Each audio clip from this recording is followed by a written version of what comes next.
Hi guys, welcome to part 10 I think it is now.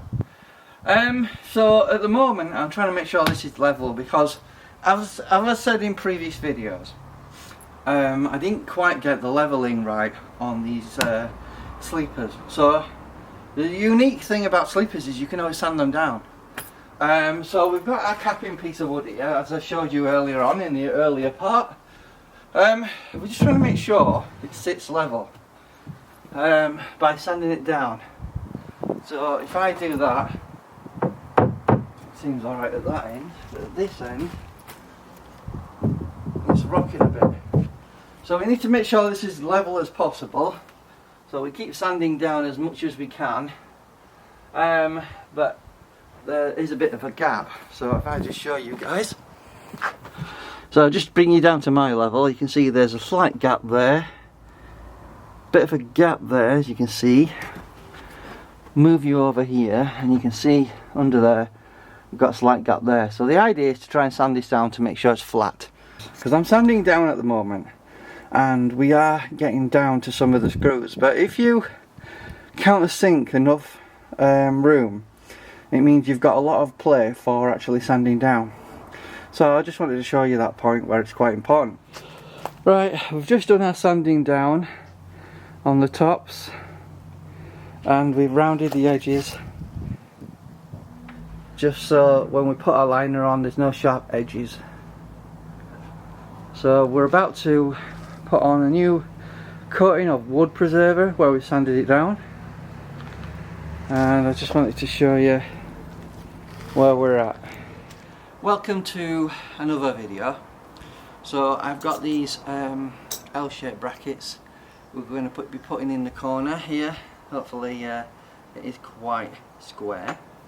Got some screws to go with it, providing I don't drop them all. And I need to go and get a battery for this, don't I? We're just going to start screwing these in basically.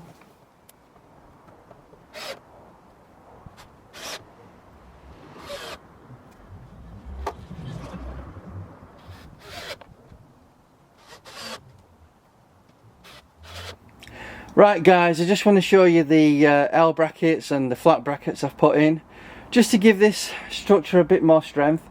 Remember there's probably 23 coach bolts, actually times that by 2, so about 50 coach bolts that are 250mm running all the way through, as you can see from the tops here.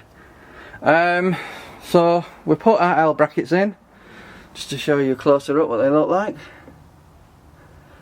We've got some flat brackets put in there, another one down here, more L brackets, move over here, more L brackets.